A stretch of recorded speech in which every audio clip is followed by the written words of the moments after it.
আপনারে দুই কদমে চুমু খাবো, দুই কদমে বচরণে দোলা মাখবো গায়ে, পাইলে নিরা লাই গো নবী, পাইলে নিরা লাই, পাইলে নিরা লাই গো নবী। মুসলমান হযরতে ইউসুফ মুরাদাবাদীর কথা আমার নবীজি মুরাদাবাদের বাদশার কাছে বলতেছে, এ বাদশা, আমার ইউসুফ আজকে আমি নবীর প্রতি টেনশনে দুরূদ শরীফ আদায় করে নাই, তুমি তোমার ইউসুফের সন্তানটাকে জেলখানা থেকে ছেড়ে দাও। উনি বলেন, ইয়া রাসূলুল্লাহ, নবী গো, আমি তো কোনোদিন আপনার চেহারা মোবারক দেখি নাই, আজকে আপনি আপনার চেহারা মোবারক আমার একবার দেখা দেন, আমি আল্লাহর কসম করে বলি আমি ইউসুফের সন্তানকে ছেড়ে দিব। আমার নবী ডাক দিয়া কয়, বাদশা রে, তুমি আমার ইউসুফের সন্তানটাকে ছেড়ে দাও, যদি আমার ইউসুফ খুশি হয়, আমি নবীর প্রতি দুরূদ শরীফ আদায় করে, তাহলে আমি তোমাকে আমার চেহারা মোবারক দেখা দিব। জবান খুলে জোরে কন্যা আল্লাহু আকবার। ইউসুফ মুরাদাবাদী পেছনের দিকে তাকিয়ে দেখেন, আমি বাদশা যেই বুড়ার পিঠে চড়ে চড়ে আমার মুরাদাবাদ এলাকা দেখাশোনা করতাম, আপনার সন্তানকে ওই বাদশার বুড়ার পিঠে চড়াইয়া আমি আপনার সামনে নিয়ে আসছি। ও ইউসুফ মুরাদাবাদী, আপনি বলেন না, বলেন না, বলেন না, আপনি আমাকে ক্ষমা করছেননি, আপনি আমার প্রতি রাজি হয়েছেননি। ইউসুফ মুরাদাবাদী কোনো কথা বলে না, চোখের পানি গুলা ফালায় ফালায় কান্দে, ডাক দিয়া কয়, এ বাদশা গো, আমার যে দিন থেকে আমার জীবন থেকে একটা রাত্র চলে গেছে, আমি যে আমার নবীজির গুণকীর্তন গাইতে পারি নাই, পড়তে পারি নাই, আপনি কি আমার সেই রাতটা ফেরত দিতে পারবেন? বাদশা ডাক দিয়া কয়, আপনি যদি আমার বাদশাই চান, আমি আপনার খুশির জন্য আমার বাদশাই দিয়া দিব। বলে, কি বলো, আমার খুশির জন্য তুমি বাদশাই দিয়া দিবা? আমি তো জানি তুমি আমার খুশির জন্য বাদশাই দিতা না, তুমি আমার নবীর দিদার পাওয়ার জন্য তোমার বাদশাই ছেড়ে দিতে চাও। না না না, আমি তোমার বাদশাই চাই না, আমি তোমার সম্পদ চাই না, আমি তোমার রাজপ্রাসাদ চাই না, তবে যাও যাও যাও, তুমি যেন মদিনার নবীর দিদার পাও, আমি তোমার কাছে সেই কথাটাই বলে দিলাম, আল্লাহর কাছে সেই দোয়াটা করে দিলাম। ইউসুফ মুরাদাবাদী বলে, জগতের মানুষ তোমরা শোনো, বাদশা আমার কাছ থেকে চলে যায়, আমার সন্তানকে গোড়ার পিঠ থেকে নামায়া আমি আমার সন্তানকে আমার কাছে রাখলাম। ইউসুফ মুরাদাবাদীর দরবার থেকে যখন তিনি চলে গেলেন, যাওয়ার পর পর আল্লাহর বান্দাটা এবার তার ওই জায়গার মধ্যে অবস্থান করতেছে, তার বাড়ির মধ্যে যাবে, ঘোড়ার পিঠে চলে চলে আস্তে আস্তে যায়, ওই বাদশা ঘোড়ার পিঠ থেকে পরে ইন্তেকাল করেছেন। পরে ইন্না লিল্লাহি ওয়া ইন্না ইলাইহি রাজিউন। সব মানুষ অবাক হয়ে গেছে, আরে বাদশা ইউসুফ মুরাদাবাদীর বদদোয়া ইন্তেকাল করছে। আরে বাদশা যদি চাইতো নবীর দিদার পাইতো, বাদশার প্রতি যদি ইউসুফ মুরাদাবাদী খুশি হইতো, বাদশা নবীর দিদার পাইতো। এবার সবাই বাদশার নাকের মধ্যে হাত দিয়ে দেখে বাদশা নিঃশ্বাস টানতেছে, বাদশা এখনো জীবিত আছে। বাদশাকে কাঁধের মধ্যে কইরা মুরাদাবাদের রাজপ্রাসাদে প্রবেশ করাইছে। রাজপ্রাসাদে নিতে নিতে বাদশা দুনিয়া থেকে বিদায় হয়ে গেছে। এলাকার সব মানুষ বাদশার জানাজার নামাজে হাজির হয়ে গেছে। জানাজার নামাজ পড়া বাড়িতে যায়, আর একজন আরেকজনের সাথে কথা বলে, দেখছনি মুরাদাবাদীর বদদোয়ার কারণে বাদশা ইন্তেকাল করছে ঘোড়ার পিঠ থেকে পইরা। আসলে অ্যাক্সিডেন্ট কইরা ঘোড়ার পিঠ থেকে পইরা মারা গেলে, কোন জায়গা থেকে অ্যাক্সিডেন্টের মাধ্যমে ইন্তেকাল করলে, এটা বদদোয়ার মরণ না, এটা শহীদের মরণ। কিসের মরণ? শহীদ মরণ। আল্লাহর হাবিব সাল্লাল্লাহু আলাইহি ওয়াসাল্লামের একটা হাদিসে মুবারক পড়ছি, কোন বাবা, কোন ভাই, কোন আত্মীয় স্বজনের মানুষ তার পরিবার চালাইতে যায়, গাড়ি অ্যাক্সিডেন্ট, দুর্ঘটনা, ছাদের থেকে পড়া, পানিতে পড়ে মরা, এমন যে কোনো দুর্ঘটনায় যদি ইন্তেকাল করে, তাহলে ওই ব্যক্তি তার আহার যোগাইতে যায় ইন্তেকাল করার কারণে তার মরণটা শহীদের মরণ হয়। আপনি তো আহার যোগাইতে যায় কামাই করেন, ঠিক কথা, মসজিদে আজান দেন না, খবর দেন, আপনি তো শহীদের মরণ খাবেন, এটার গ্যারান্টি কি? তার মানে বোঝা যায় আমাদের কাজকর্মের মাঝখানে আমাদের নামাজ আসেনি।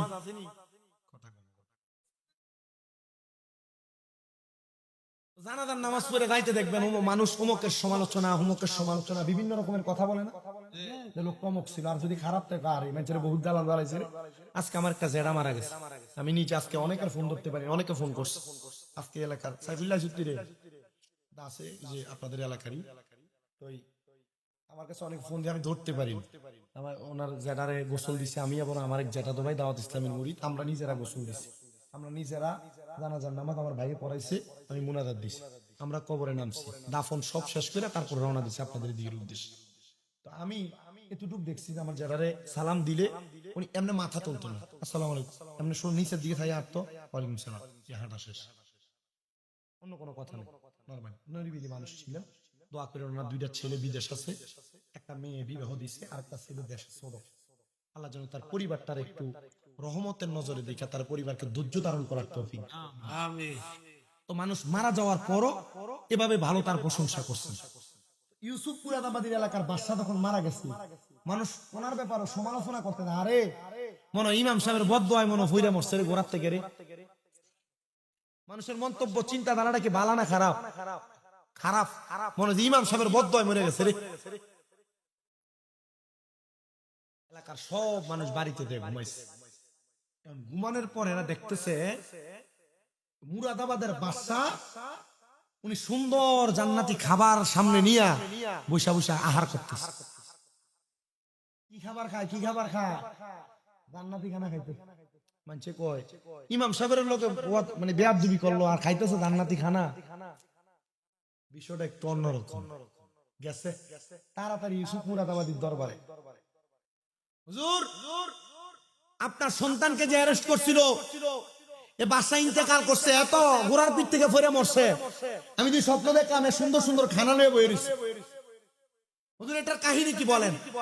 একজন যে অনেক কথা বলছে, পুরো মসজিদের মুসল্লিরা ওইটা কয়, হ্যাঁ হুজুর হ্যাঁ আমি স্বপ্ন দেখছে, আমি একই স্বপ্ন দেখছি। মারহাবা কর না। ইউসুফ মুরাদাবাদী বলেন, তোমরা আমার একটু সময় দাও, আমি সামান্য সময় নেই, যে সময়ের মাধ্যমে আমি আমার এলাকার মানুষকে তোমাদের জবাব দিতে পারবো। ইউসুফ মুরাদাবাদী 2 রাকাত নামাজ আদায় করলেন, সিজদার মধ্যে যে চক্ষুটা বন্ধ করে রাখলেন, ডাকতে বলে এলাকার মানুষ তোমরা শুনো, আমি আবার বাদশারে মুরাকাবার মাধ্যমে নামাজের মধ্যে জিজ্ঞাসা করলাম, ও বাদশা আপনি বলেন না, আপনি যে ইন্তেকাল করলেন আপনার তো শখ ছিল নবীকে দেখবেন, আপনি কি নবীরে দেখছেন? আর আপনি যে জান্নাতি খানা ফেনা খাইতেছেন এটার কারণটা কি?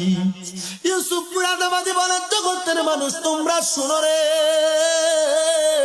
আমারে ওই বাদশা জবাব দেই, আমি যখন গোড়ার পিঠ থেকে পড়ে যাই, আমি পিঠ থেকে পইরা লম্বা লম্বি হয়ে শুয়েছিলাম, এমন টাইমে আমি স্বপ্ন দেখলাম গো, আমার কাছে আল্লাহ তার রহমতের ফেরেশতারা আমার রূহ নেওয়ার জন্য চেষ্টা করে, কিন্তু ফেরেশতারা আমার রূহ নিতে দেয় না। আরে কেমন কারণে রূহ নিতে দেয় না জানো?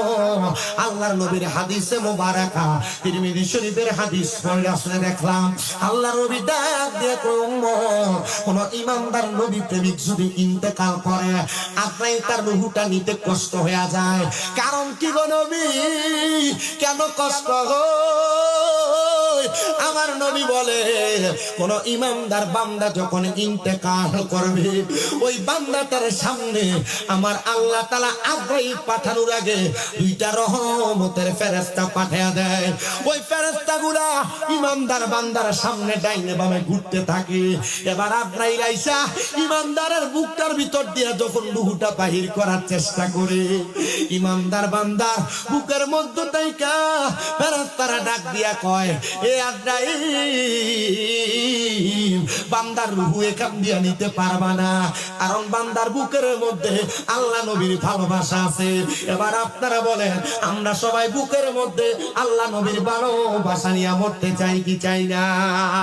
কারা কারা চাই ডান হাত তুলে আমার আল্লাহরে দেখায়। আল্লাহ কবুল করেন জোরে কোন আমিন। আমার মরণের কতদিন, মরণের কতদিন বাকি, আমার মরণের আমি জানি না গো আল্লাহ, মরণের কতদিন বাকি। হঠাৎ আজরাইল আসিয়া যখন হস্তে দিবা দড়ি, তখন আমার মনাবাই করবে লুকাচুরি, আমি জানিলাম না গো আল্লাহ, মরণের বাকি আমার মরণের কত আমি জানিলাম না গো আল্লাহ মরণের কত দিন বাকি আর হায়াত হইল হাতে বাইরে মত হইল পায়ে যে যায় গায়ে যার মরণ লেখা সে যায় গাইছে মরে আমি বুঝিলাম না গো আল্লাহ মরণের কত দিন বাকি আমার মরণের কত দিন বাকি আমি জানিলাম না গো আল্লাহ দিন বাকি বাইরে 30 পারা কোরআন বাইরে মনে রাইখো তো অন্তর মাঝে জায়গা দিয়া রাখিবা খবর আমি বুঝিলাম না গো আল্লাহ মরণের কত দিন বাকি আমার মরণের কত আমি জানিলাম না গো আল্লাহ মরণের কত দিন বাকি বাড্ডার বাবা ও বাড্ডার মুরব্বীরা বাড্ডার পট্টার অন্তরালের মা বোনেরা যুবক ভাইরা আল্লাহর হাবিব বলে এবার রুহুটারে কবজ করার জন্য বুক থেকে যখন ফিরা যাবে এবার বান্দাটার রুহুটা কবজ করার জন্য আজরাইল আলাইহিস সালাতু ওয়াস সালাম বান্দার কপালটার মধ্যে মুখটার মধ্যে হামলা করবে আরে কপালের মধ্যে থাইকা দুইটা ফেরেশতা বাধা দিয়া বলবে রে আজরাইল বান্দার কপাল দিয়া রূহ বাহির করতে পারবা না কারণ বান্দার কপালের মধ্যে নামাজ দেওয়ার কারণে নামাজ পড়ার কারণে তার সেজদার নূর বিরাজমান আছে ওই বান্দাটা তখন এবার তার বিছানাতে পড়ে থাকবে এবার ইমানদার বান্দার কাছে আজরাইল আবার আসবে ডান দিক দিয়ে হামলা করবে ডান দিক দিয়ে হামলা করার সাথে সাথে ইমানদার বান্দার রূহটার জবাব দিবে ইমানদার বান্দার রূহটার কাছ থেকে দুইটা ফেরেশতা জবাব দিবে রে আজরাইল ইমানদার বান্দার রূহ তো তুমি ডান দিক দিয়া কবজ করতে পারবা না কারণ তার ডান দিক দিয়া তার আম্মা আব্বার খেদমতটা বিরাজমান ইয়া রাসূলুল্লাহ আর কেমনে আজরাইল আমরা রূহটা কবজ করব কয় এবার বান্দার বাম দিকের বাহুর মধ্যে হামলা করবে বাম দিকের বাহুর মধ্য থেকে জবাব আসবে রে আজরাইল বান্দার বাম দিক দিয়া রূহ কবজ করতে পারবা না কারণ বান্দার বাম দিকে তার দান এবং সাদাকা গুনাহ আছে আরে হযরত ইউসুফ মুরাদাবাদীর কাছে আবার বাদশা ডাক দিয়া কয় জানেন নি গো হুজুর আমি যে আপনার কাছে আমার জবাব দিতে করতেছি আমার ইন্তেকালের সময় আমার রূহ তারা নিতে পারে নাই আমি দেখলাম রাহমাতুল লিল আলামিন নবী আমার সামনে আসছে নবী আমার মাথার মধ্যে হাতটা বুলিয়ে দিতেছে আর আমি আমার নবীকে বললাম ইয়া রাসূলুল্লাহ আপনারা বলছেন আপনার চেহারা মুবারক আমার দেখাইবেন আমার নবীজির চেহারা মুবারকের উপর থেকে কাপড়টা সরানো আমার নবী আমার দিদার দিতেছে আমার নবী আমার দেখা দিতেছে আমি দেখা পাইয়া বড় খুশি হয়ে গেলাম বড় অবাক হয়ে গেলাম রাহমাতুল লিল আলামিন নবীজি আপনি কেন আমার দেখা দিলেন বলে তুমি যে আমি নবী দিদার পাওয়ার জন্য আবু ইউসুফ মুরাদাবাদীর খুশি করছো আমি আল্লাহ তাআলার পেয়ারা হাবিব তোমারে খুশি করার জন্য আমি তোমার মরণকালে চইলা আসছি এবার আপনারা বলেন আমরা যদি নবীরে খুশি করতে চাই আজকে যে একজন হঠাৎ আল্লাহ পাকের খাস বন্ধু শাহসুফি আলহাজ আব্দুরানী পাটোয়ারি রহমাতুল্লাহ আলাইহি ওনার মাহফিলের মধ্যে আমরা হাজির হয়ে গেছি আমার নবী আজকের মাহফিলের উসিলায় আমরার প্রতি রাজি এবং খুশি হইতে পারে কি পারে না হে মুসলমান হে নবীর উম্মতের দলেরা আমি আপনাদের কাছে আরেকটা কারগুজারির জন্য একটা ঘটনা শোনায় দিব যেহেতু রাত্র এখন 1:51 বাজে তাহাজ্জুদের ওয়াক্ত তাহাজ্জুদের ওয়াক্ত না রাত 1:51 বাইজা গেছে আমি আপনাদের কাছে আরেকটা কারগুজারির ঘটনা শোনাই হযরত সুলতান মাহমুদ গজনবী রাহমাতুল্লাহ আলাইহি বড় আল্লাহ তাআলার একজন বান্দা এবং বাদশা উনি দুনিয়ার জমিনের মধ্যে একটা খাস ইবাদত করতেন বাদশার কাম হইল উনি দিনের বেলা ওনার এলাকা পরিচালনা করতেন গভীর রজনীতে ঘুম থেকে ওইটা তাহাজ্জুদের নামাজ পড়তেন জোরে কইলেন নাম না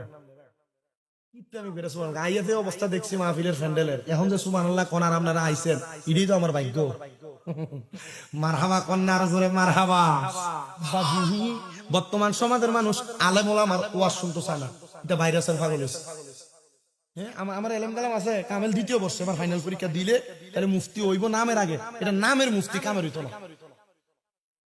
আমার আগে যে হুজুর ওয়াজ করছে, সুন্দর ওয়াজ করছে না, আমরা কই আছিলেন দেখছি তো বাজারটার ভিতর কি একটা খেলা জমাইলেছিলেন আপনারা।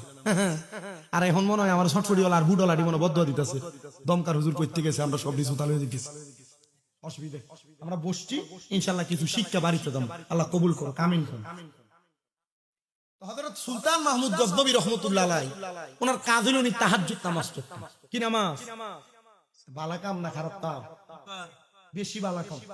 মা আয়েশা সিদ্দিকা রাদিয়াল্লাহু তাআলা আনহা থেকে হাদিস বর্ণিত, তিনি বলেন আমি একদিন আমার নবীজিরে দেখলাম, নবীজি তাহাজ্জুদ নামাজের মুসল্লা থেকে উঠছেন, এত লম্বা রুকু, এত লম্বা সেজদা, নবীজি সালাম ফিরানোর পর দেখে নবীজির চোখ মুবারক লাল হয়ে গেছে, আর নবীজির চোখের পানি মুবারক কইরা নবীজির গাল মুবারক, দাড়ি মুবারক গুলা ভিজা গেছে। আমি নবীজিকে জিজ্ঞাসা করলাম, ইয়া রাসূলুল্লাহ, আপনি এভাবে কান্না করেন আর এত কষ্ট করে নামাজ পড়েন কেন? কারণ আপনাকে তো আল্লাহ তাআলা জান্নাতের মালিকই বানিয়ে দিয়েছেন। তো নবী সাল্লাল্লাহু আলাইহি ওয়াসাল্লাম বলে, আয়েশা, আল্লাহ আয়াত নাযিল করছে, ওয়া মিনাল লাইলি ফাতাহাজ্জাদ বিহি নাফিলাতান লাকা আসা আইয়াবা আসাকা রাব্বুকা মাকামাম মাহমুদা। আমার কইছে রাতের কিছু অংশে তাহাজ্জুদের নামাজ পড়তে, আল্লাহ আমি যদি তাহাজ্জুদ নামাজ পড়ি আমার মাকামে মাহমুদ প্রশংসার জায়গা দান করবে। আমি নবী তো উম্মতের পাগল, আমি নবীর উম্মতের আল্লাহ 50 ওয়াক্ত নামাজ দিছিল, আমি কমাইতে কমাইতে এটা 5 ওয়াক্ত টানছি, কিন্তু 5 ওয়াক্ত বললে 50 ওয়াক্তের সওয়াব পায়। কিন্তু নবী দিরে আল্লাহর কাছে ফরিয়াদ করছি, আল্লাহ আমার উম্মত যদি তাহাজ্জুদ নামাজ পড়ে আপনি আমার উম্মতের কি দিবেন? বিদেশ যাওয়ার চেষ্টা করেন, বহু যুবক ফোলাফাইন আছেন ফারেন না যাইতে, মেডিকেলে আনফি। বহু মহিলারা ঘরে ওয়াজ শুনতেছে, এরা সন্তান হয় না গর্বে, কত জায়গাত মান্নত করে, কাম হয় না। বহু এলাকার মানুষ আছেন ব্যবসা করেন, বরকত হয় না। শুনেন, তাহাজ্জুদ নামাজের একটা বড় বরকত, আর তাহাজ্জুদ নামাজের বড় একটা মুজিজা আছে। এই মুজিজা হইলো, কেউ যদি বিদেশ যাইতে চায়, সন্তান হয় না, ব্যবসায় বরকত হয় না, কঠিন রোগে আক্রান্ত, তাহাজ্জুদ নামাজ পড়ে আল্লাহ তাআলা তারে সব নিয়ামত দান। আমার দিকে সান বয়স কম, আমার এক উস্তাদ শুধু আমারে ছোট ছাত্র বয়সে বলছিল, যদি তাহাজ্জুদ গুজারি হইতে পারো আর দুরূদ শরীফের প্রতি বেশি দুর্বল হইতে পারো, আল্লাহ তাআলা তোমাকে অটোমেটিকলি সব দিবে। জিগাইয়েন আপনার স্বামী মুজুর কোনা সাখাওয়াত হুজুর আমার কয়টা মাদ্রাসা কুমিল্লা। আমি এতটুকু বিশ্বাস করি, আমার উস্তাদদের নসিহতের অনুযায়ী আমি কাজ করাতে আল্লাহ তাআলা আমাকে দান করছে। আপনি যদি করেন আপনাকে দান করবে। আল্লাহর হাবিব কান্না করেন, মা আয়েশা সিদ্দিকা বলে, ইয়া রাসূলুল্লাহ, আপনি যে কান্না করেছেন আপনার কান্না করার কারণ কি? বলে, আমি আমার আল্লাহর কাছে বলছি, আল্লাহ আমার উম্মত যদি তাহাজ্জুদের নামাজ পড়ে আমার উম্মতের কি দান করবেন? আমার আল্লাহ তাআলা আমারে জানিয়ে দিতে গো হাবিব, আপনার উম্মত তাহাজ্জুদের নামাজ আদায় করে আমি আল্লাহর কাছে যা চাইবে আমি আপনার উম্মতের তা দান করে দিব। সুলতান মাহমুদ গজনবী বলেন, আমি দুনিয়াতে চলাফেরা করা অবস্থায় আমার বাসায় পরিচালনা করার পরে আমি তাহাজ্জুদের নামাজ আদায় করি। এখন কত নতুন নতুন নেতারা আছে, কত সুন্দর টুপি লাগায়, সাদা পাঞ্জাবি লাগায়, ইমাম সাহেবের পিছন দিয়ে দেয় খারো, কিন্তু খায় শুনে।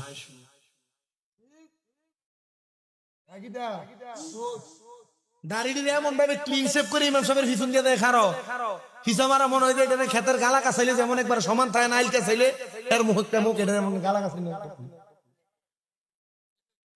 খায় গোস ইমাম সাহেবের পিছন দিয়ে যায়। 40 জন মুসল্লি 30 কাতার ঠেললে সামনের কাতারে যায়, এমন মুসল্লিও আছে না নাই? আবার আপনারা এই মুহূর্তে সিটার বা খুরগোশ কুটিরে ধরে নিয়া মসজিদের সভাপতি বানিয়ে দাও, আছে না? সুদখোর গুসকুটিরে মসজিদের সভাপতি সেক্রেটারি বানায় না? দেখবেন সুদখোর গুসকুটিরে ধরে নিয়া এলাকার সরকারের মাতাব্বর বানায়। আল্লাহ আমাদের বুঝার তৌফিক দান করুক, আমিন কোন জোরে। হযরত সুলতান মাহমুদ গজনবী রাহমাতুল্লাহ আলাইহি তিনি বলেন, আমি তাহাজ্জুদের নামাজ আদায় করার ওযু করার জন্য আমার রাজপ্রাসাদ থেকে বের হইলাম। রাজপ্রাসাদ থেকে বের হওয়ার পরে আমি দেখলাম আমার বাড়ির সামনে রাজপ্রাসাদের নদীর উল্টা পাশে 4 জন ব্যক্তিকে দেখা যায়, যে 4 জন ব্যক্তি সেখানে দাঁড়ায় দাঁড়ায় পানি হাতাইতেছে, পানি খাচ্ছে। হযরতে সুলতান মাহমুদ গজনবী বলে, আমি চিন্তা করলাম এতদিন মনে হয় আমি একা একা তাহাজ্জুদ নামাজ পড়ি, কিন্তু না না না, আমার এলাকার এই 4 জন মানুষ তাহাজ্জুদ নামাজ পড়ে, আমার কপাল কোনো ভাগ্য কত ভালো। আমি বাসায় একা নামাজ পড়ি না, আমার এলাকার 4 জন আমার ফজর নামাজ আদায় করে, কিন্তু আসলে তারা নামাজ আদায় করে না, তারা অন্য এলাকা থেকে আসছে বাদশা সুলতান মাহমুদ গজনবীর রাজপ্রাসাদে চুরি করার জন্য। সুলতান মাহমুদ গজনবী চিন্তা করে তারা তাহাজ্জুদ পড়তে আসছে, ওযু করবে, আর তারা আসছে চুরি করার জন্য। তারা ওই পারে দাঁড়ায় চিন্তা করে, দেখরে আমরা 4 জন আসছি চুরি করার জন্য, কিন্তু এই বেড়ার কত বড় সাহস, এই বেড়া একা একা এসে চুরি করবার লাগিয়া। যে যেমন চিন্তা এমন। বাদশা সুলতান মাহমুদ গজনবী ডাক দিয়া কই, জগতের মানুষ, ও দুনিয়ার মানুষ, আমি এবার তাদেরকে ডাকলাম, ও ভাই আমার সামনে আসো, যেহেতু তোমরা তাহাজ্জুদ গুজারি, আমি তোমাদেরকে আমার পক্ষ থেকে একটু হাদিয়া প্রদান করব। বাদশা মানুষ তো টাকা পয়সা হাদিয়া দিতে অসুবিধা, ইবাদতকারী মুখলেস বান্দা, হাদিয়া দিব। তারা সামনে আগমন করলেন, তারা বাদশাকে কোনো কথা বলতে দিলেন না, আর তারা 4 জন জানে না এটাই যে বাদশা সুলতান মাহমুদ। তারা কয়, 4 জনে জিজ্ঞাসা করে, তোমার কত বড় সাহস, আমরা তো 4 জন চুরি করি, তোমরা একা একা আসছো, তুমি চুরি করবার লাগিয়া। বাদশাকে ঘটনা দিয়ে উল্টা। বাদশা জিজ্ঞাসা করে, তো তোমরা যে 4 জন একসাথে চুরি করতে আসছো, কোথায় করবা? বলে এই যে রাজপ্রাসাদ দেখা যায়। বলে তুমি এরা কি জানো এটা কার বাড়ি? বলে হ্যাঁ জানি, এটা সুলতান মাহমুদ গজনবীর বাড়ি, কিন্তু তারা সামনেই খাড়া। তারা জিজ্ঞাসা করতেছে, আমরা তো একসাথে চুরি করি, আপনি একা একা আইলেন, কারণটা কি? আপনি কি একা একা চুরি করতে পারবেন? আপনার কোনো অভিজ্ঞতা আছে নাকি? বলে আছে। তবে তোমরা যে চুরি করতে আইছো, তোমরা চুরির মাল 4 জন একসমানে ভাগাভাগি করো, কেমনে মাইল ফিট লাগে না? তারা 4 জন কয়, না আমরা সমান ভাগে নেই, আমরা 4 জনের 4টা গুণ আছে, এই 4টা গুণ দিয়ে আমরা বাদশার বাড়িতে চুরি করবো। বাদশা কয়, আচ্ছা তোমরা 4 জনের 4টা গুণের কথা কষে দেখি, তোমরা লগে আমি শরীকে চুরি করতে পারিনি। বাদশার এই 4 জনের একজন ডাক দিয়ে বলে, বাদশা কোন জায়গায় রাত্রবেলা যদি চোর যায়, রাস্তা দিয়ে মানুষ হাইটা যায়, কুকুর ঘেউ ঘেউ করে ডাকে? বলে হ্যাঁ ডাকে। বাদশারে আমরা যখন চুরি করতে যাই, কুকুর যখন ঘেউ ঘেউ করে তার মালিককে সজাগ করে দেয়, আমরা কুকুরের বাসা বুঝি। কার বাসা বুঝে? কুকুর বেঈমান না, কুকুর কি না বেঈমান না। কুকুরে যে ঘরে খাওয়ায়, কুকুর এই মালিককে তার বাড়িতে চোর অথবা ডাহাত বা কেউ আইলে ঘেউ ঘেউ করে মালিককে সজাগ করে দেয়। এটার প্রমাণ আমি নিজে আমার আম্মারে নিয়া 2 মাস দৌড়াদৌড়ি বাহিরে ছিলাম, হসপিটাল যতদিন ছিলাম, আমরা ঘরের সামনে কুত্তা, এটা একবার ঘরের সামনে নিলাম। কুত্তা বেঈমানি করে না, মানুষ জাতের এক জাত আছে যারা বেঈমানি করে, আছে না? ওনারা নাফরমান হিসাবে আল্লাহর কাছে, যাদের মুখগুলো হবে কি পাখি না, মুখ ছোট লম্বা, যে পাখি নেই ছোট লম্বা, আল্লাহ রাসূল হাদিসে মুবারাকে কি এমন একটা দেখুন, একটা পাখির কথাই বলছেন, যাদের মুখগুলো এমন লম্বা লম্বা ঠোঁট আকার।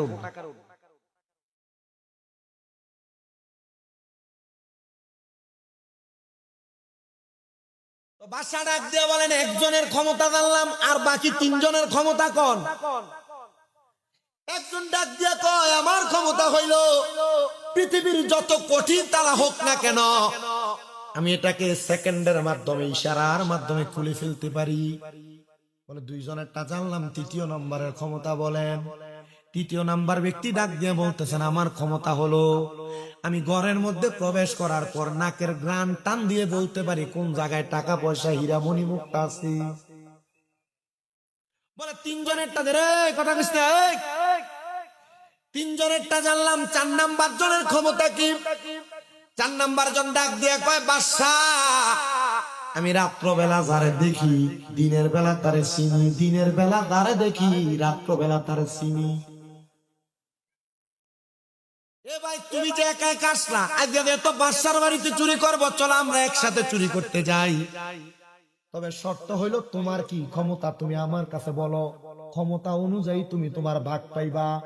বাদশা কয়, আমি যদি ডান দিকে তাকাই ফাঁসির আসামি মাফ হইয়া যায়, আমি যদি বাম দিকে তাকাই, আমার দরবারে কোনো মানুষ যদি চুরি করে, আমার কাছে যদি কোনো চোর থাকে, তার সরি আমি ডান দিকে তাকাইলে তার বিচার কার্য মাফ হয়, আর আমি বাম দিকে তাকাইলে ফাঁসির কাজ মাফ হয়। তোমার তো দরকার বাসার বাড়িতে চুরি ধরা খাইলে ডান দিকে চাইলে ফিরার থেকে মাফ, বাম দিকে চাইলে ফাঁসির থেকে মাফ।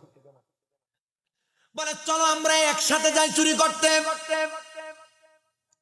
একসাথে গেছে তো যাওয়ার সময় প্রথমে কুকুর ঘেউ ঘেউ জ্বরে উঠছে। বাসা জিগায় তুমি বলো কুকুর কি বলে? বলে কুকুর মনে হয় আজকে রাত্রবেলা আহার করে নাই। কুকুর বলতেছে যার বাড়ি তারাই লই চুরি করতে নাকি যাই। আসলে কুকুরের কথা কি সত্য না মিথ্যা? তারা আবার প্রবেশ করলেন ঘরের দরজায় যায়, চোখের ইশারার মাধ্যমে ঘরের দরজা খুলে ফেলছেন। নাকের গ্রাম শুইঙ্গা শুইঙ্গা ঘরের কোন জায়গার মধ্যে কি আছে তালাশ করে করে বের করে ফেলছেন। এমন টাইমে মসজিদে আযান দিতেছে, আসসালাতু খায়রুম মিনান নাওম। নামাজ থেকে ঘুম ভালো।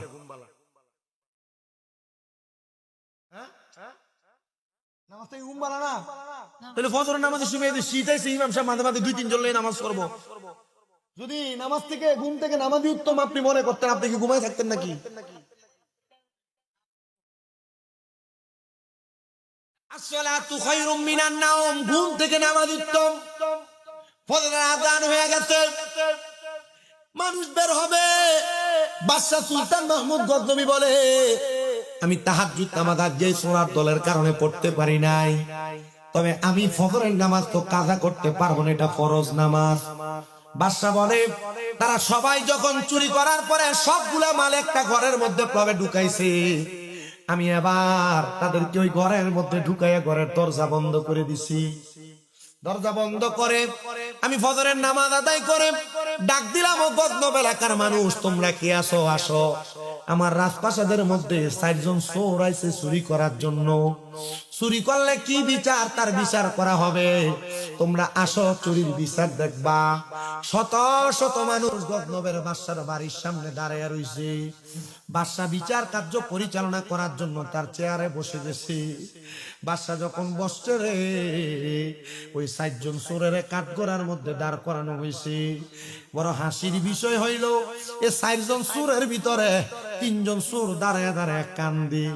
দেখছস নি রে বাড়ির মালিক রে লইয়া গতকালকে, দেখছস নি রে বাদশার বাড়িতে চুরি করতে আইসে আমরা চুরির ধরা খেয়ে গেছি, কিন্তু একটা চোরা দাঁড়ায়া দাঁড়ায়া হাসি।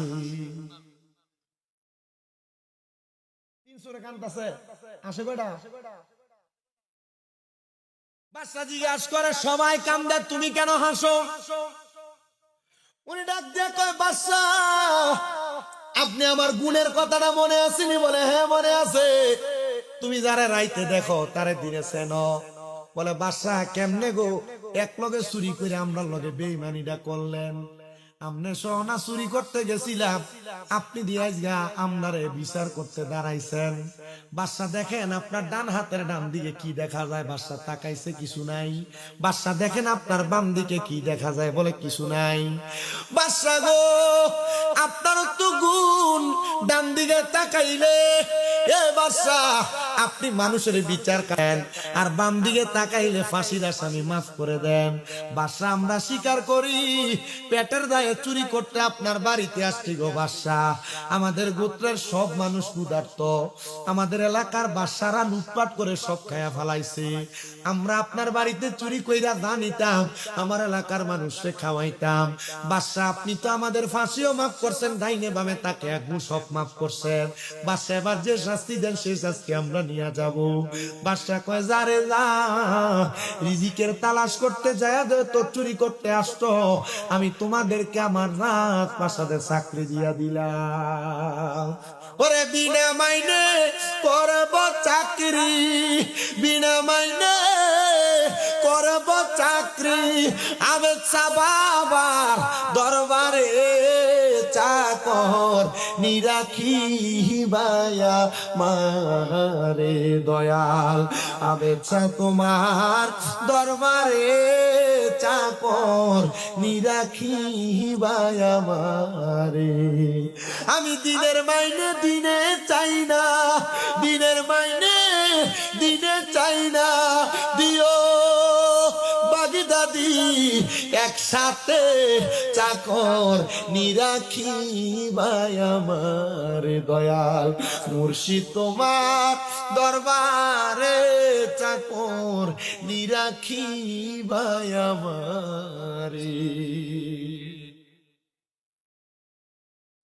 তারা চারজনরে বাদশার বাড়িতে দায়িত্ব দিতে কাম দিতে, বাদশার পুরা রাজপ্রাসাদ পরিষ্কার করব।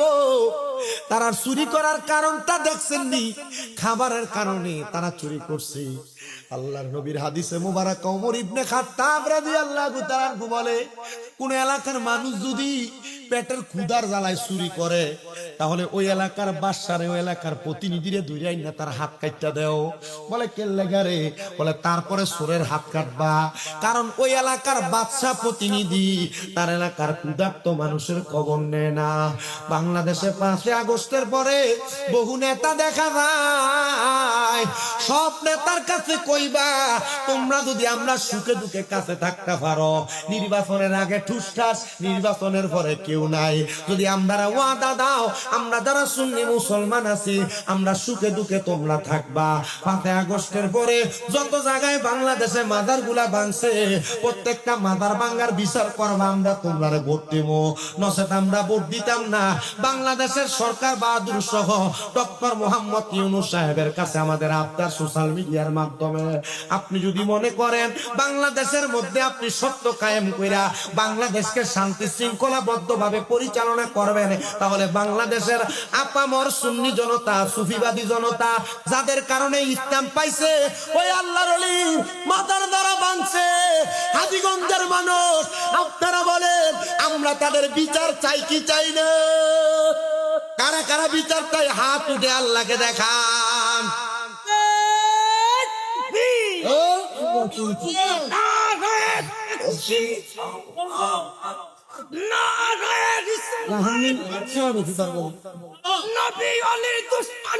হুশিয়ার সাবধান,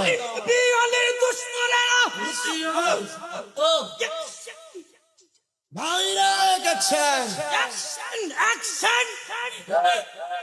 তুমি কে? আমি কে? সুন্নি। তুমি কে? আমি কে?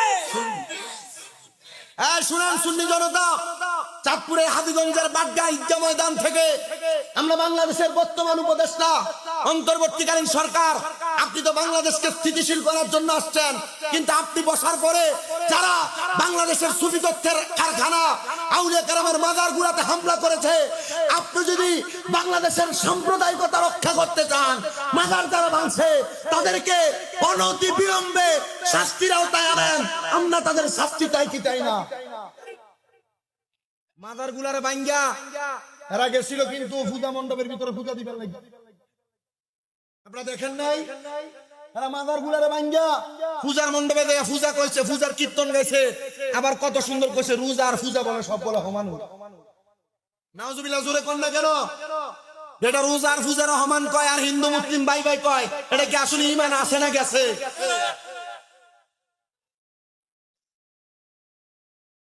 সিন্নি খেলে কারু ছিল মোল্লা ছিল না, আউলিয়া কেরাম না আইলে তুমি ইসলাম পাইতা না, ফরনে ধুতি থাকতো বেড়া। আউলিয়া কেরামের মাজার ভাঙছে। আমরা ডক্টর মোহাম্মদ ইউনূস বাংলাদেশের প্রশাসনিক কর্মকর্তা, যিনারা আপনারা আমাদের কথাগুলো শোনেন, আমরা বাংলাদেশের রাষ্ট্রকে, রাষ্ট্রের পরিচালনা যারা করে, রাষ্ট্রকে যারা প্রশাসনিক ভাবে ঘাট দিয়া রাষ্ট্রকে শৃঙ্খলাবদ্ধ রাখে, আমরা প্রশাসনকে সম্মান করি, রাজনৈতিক কর্মকর্তাদেরকে সম্মান করি। আমরা চাই প্রশাসনিক কর্মকর্তা সহ রাজনৈতিক প্রত্যেকটা কর্মকর্তা মাজার ভাঙার বিচার করবে। যারা বিচার করবে, যারা বিচারের পক্ষে থাকবে, আল্লাহর পক্ষে থাকবে, আমরা তাদের পক্ষে আছি।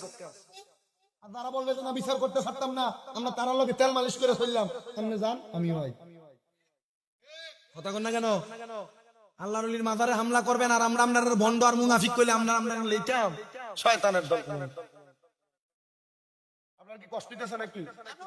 উপদেষ্টা হলে কিছু কইছে আপনার খারাপ লাগতেছে? আমি সুন্নি হিসাবে আমার দায়িত্ব। আল্লাহ কবুল করেন, আমিন করেন।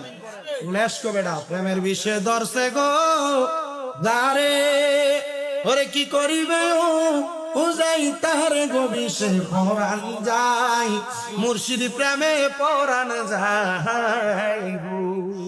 এটা তো থাকলা করা শুনি না হলে আপনি কেমনে চান্সে বুড়া বয়স লাগে 16 বছর জোয়ান বেটা।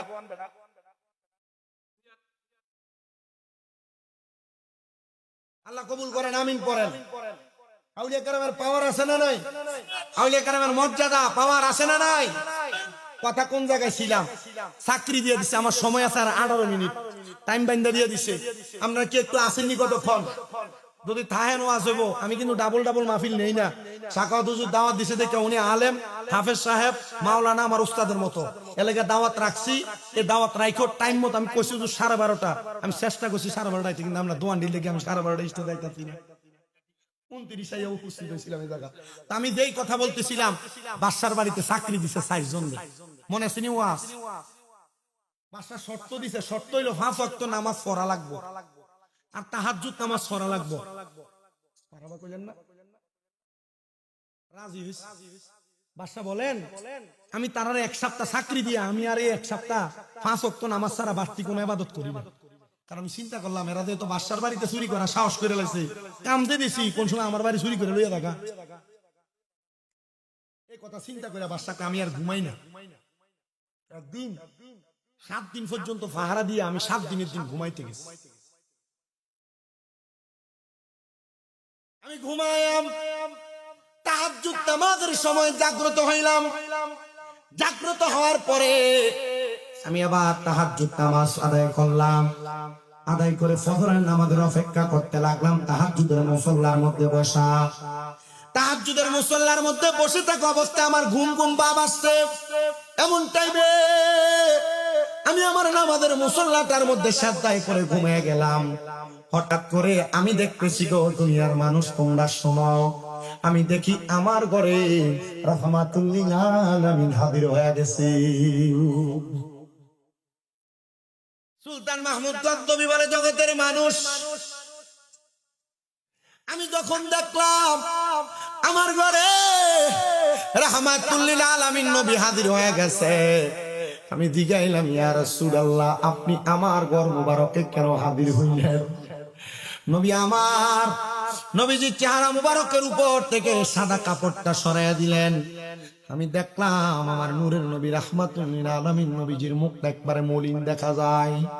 ইয়া রাসূলুল্লাহ ইয়া হাবিবাল্লাহ, আমি সুলতান মাহমুদ গজনবীকে এমন কোন অন্যায় করেছি যে অন্যায়ের কারণে আপনার মুখটা মলিন দেখা যায়?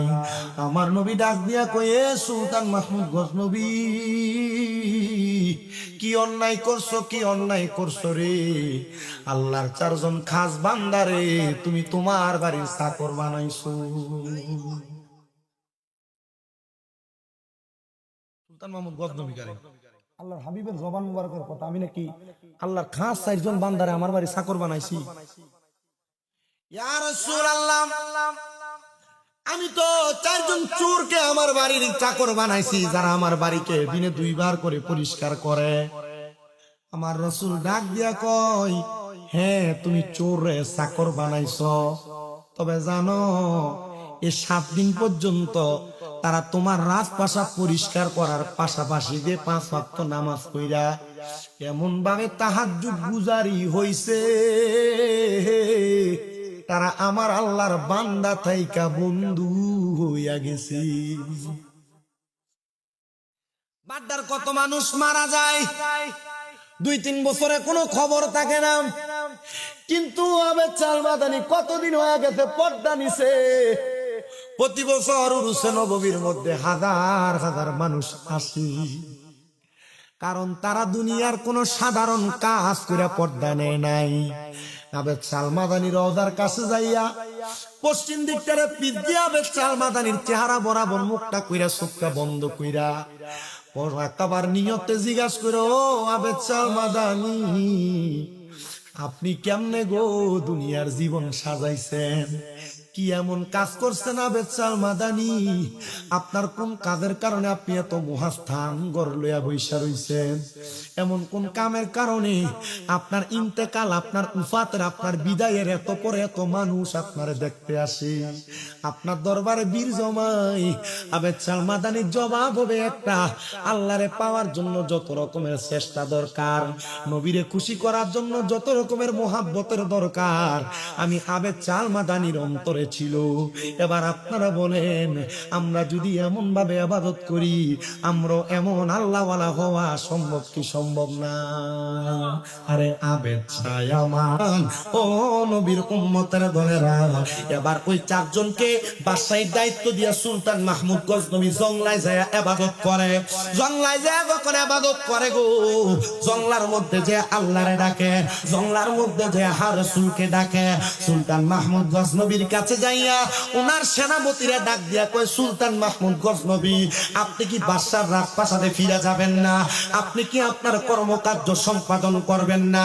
সুলতান মাহমুদ গজনবী ডাক দিয়ে কয়, এই বাদশাহীর কারণে আমার নবীজির চেহারা মুবারক বেজার আমি দেখছি, ওই বাদশাহী আমার দরকার নাই। ও মুসলমান ইমানদার, হারাম খাইলে, সুদ খাইলে, ঘুষ খাইলে, পরের হক মাইরা মাইরা খাইলে রহমতের নবী বেজার হয়, বেজার হয়, বেজার হয়। এই জন্য আমি সবার কাছে আপনারা জানাই রে আমার বাবাজিরা, বন্ধুরা, আপনারা হারাম খাওয়া থেকে দূরে থাকবেন, হালাল খাবার খাইবেন, এমন ভাবে ইবাদত করবেন যেন আপনার ইবাদতে নবী বেজার না হয়। নবী যদি বেজার হয়, আল্লাহ বেজার হয়ে যায়। নবী যদি খুশি হয়, আল্লাহ খুশি হয়ে যায়। আপনাদের সবার কাছে আপনারা আল্লাহ এবং তার রাসূলের সন্তুষ্টির জন্য কাজ করবেন, আল্লাহ এবং তার রাসূলের খুশির জন্য আপনারা কাজ করবেন। আল্লাহ এবং রাসূল যেই কাজ করলে খুশি হয় ওই কাজগুলা করবেন। রাজি আছেন? কে কে হাতটা উঠে দেখান। বলেন, আল্লাহ রাসূলকে খুশি করার জন্য নামাজ কি চলবে না বন্ধ হবে? আপনারা বলেন নামাজ চলবে, জোরে কইতে হবে নামাজ, রোজা কষ্টে কয় মনে হুজুর এনতে হিরেনি ফুটা দিলে বাড়িলে আর খবর নাই, জোরে চলবে কইতে হইব। আল্লাহ রাসূলকে খুশির লেগে নামাজ, রোজা, হজ, যাকাত, দান, সদকা, সালাম দেওয়া, সুদ খানা, সুদ খানা। আল্লাহ আমাদেরকে কবুল করেন। 7 দিনের ইবাদতে বাদশাহী পেয়ে গেছে। আর বাদশা বলে, এই রাজপ্রাসাদে গেলাম না, যে রাজপ্রাসাদে বাদশাহী পরিচালনা করার কারণে নবীজি চেহারা মুবারক বেজার দেখছি। আল্লাহ তাআলা আমাদেরকে সেই নবীর পাগল হিসেবে কবুল করেন। লাস্ট এ পাগলা দিতে কইছে নবীর একটা শান, হুজুর কি কোন শেষ করে দিয়ে এরপর বিদায় নিয়ে কোন রকম বাজ্যে যদি ঘুমাইতাম পারি, একটু মোহাব্বতে আমার সাথে জবানটা খুইলা ইশক নিয়া পড়বেন। আমি তোমার প্রেমের ভিখারি ইয়া রাসূলুল্লাহ, আমি তোমার প্রেমের ভিখারি, বলেন আমি তোমার প্রেমের ভিখারি ইয়া রাসূলুল্লাহ, আমি তোমার, আরে বলেন আমি তোমার প্রেমের ভিখারি ইয়া রাসূলুল্লাহ, আমি তোমার। আপনারা কি রাসূলের প্রেমের ভিখারি এটা কইতে কষ্ট হইতাছে? মোহাব্বতে আশক নিয়ে না করবেন, শেষ বেলা ছেড়ে দিয়ে দামু গানা একটু মোহাব্বতে পড়েন, আমি তোমার প্রেমের ভিখারি ইয়া রাসূলুল্লাহ, আমি তোমার প্রেমের। বলেন তোমারি প্রেমের গো রাসূল হয় না তুলনা, হয় না তুলনা গো রাসূল, হয় না তুলনা। বলেন তোমারি প্রেমের গো রাসূল হয় না তুলনা, নাই যে তুলনা গো রাসূল, নাই যে তুলনা। তোমার প্রেমে জিন্দা হইল উস্তুনে হান্নানা ইয়া রাসূলুল্লাহ, আমি তোমার রে, বলেন আমি তোমার প্রেমের ইয়া রাসূলুল্লাহ, আমি তোমার। তোমারি প্রেমেতে আমার কলি জায়াঙ্গার, কলি জায়াঙ্গার গো রাসূল, কলি জায়াঙ্গার। তোমারি প্রেমেতে আমার কলি জায়াঙ্গার, কলি জায়াঙ্গার গো রাসূল, কলি জায়াঙ্গার। দেখা দিয়ে শান্ত করো সাকিয়ে কাউসার ইয়া রাসূলুল্লাহ, আমি তোমার রে, বলেন আমি তোমার প্রেমের ইয়া রাসূলুল্লাহ, আমি তোমার প্রেমের ভিখারি, কন্যা আমি তোমার প্রেমের ভিখারি ইয়া রাসূলুল্লাহ, আমি তোমার। হেজাব উঠাও দিদারে দেখাও ধন্য করো মোরে, ধন্য করো মোরে গো রাসূল, ধন্য করো মোরে। হেজাব উঠাও দিদারে দেখাও ধন্য করো মোরে, ধন্য করো মোরে গো রাসূল, ধন্য করো মোরে। তোমার দিদার বিহনে পরাণ যে বাঁচে না ইয়া রাসূলুল্লাহ। আমি তোমার প্রেমের ভিখারি কন্যা, আমি তোমার প্রেমের ভিখারি ইয়া রাসূলুল্লাহ। আমি নবীর প্রেম আসেনি অন্তরে, শেষ বেলায় দুই হাত সোজা করে তোলে, সোজা সোজা একটা প্রেমের বাগান সাজাইছেন না বাড্ডায়, শেষ সাইতে না তুলে দিছে আমরা সাকত হুজুরে। এই দুইটা হাত রে নবী রঙের পতাকা মানে লারা দিবেন আর করবেন মহব্বত হুজুর। আমরা আপনার সমস্যা আমরা আপনার এক মহব্বতে আমি তোমার প্রেমের ভিখারি ইয়া রাসূলুল্লাহ। আমি তোমার জোরে, আমি তোমার প্রেমের ইয়া রাসূলুল্লাহ। আমি তোমার ইয়া রাসূলুল্লাহ ইয়া হাবিবাল্লাহ, আমরা তোমার প্রেমের ভিখারি। আল্লাহ নবীর প্রেমে আউলিয়া কেরামের সুহবতে আমাদের জীবন কাটানোর তৌফিক দান করেন, করেন আমিন। আর যেই বিষয়ে বয়ান করছি প্রত্যেকটা বিষয়ে আমলে জিন্দেগিতে বাস্তবায়ন করার তৌফিক আল্লাহ দান করেন। আসসালামু আলাইকুম ওয়া রাহমাতুল্লাহি ওয়া বারাকাতুহু। এবছর সব কিছু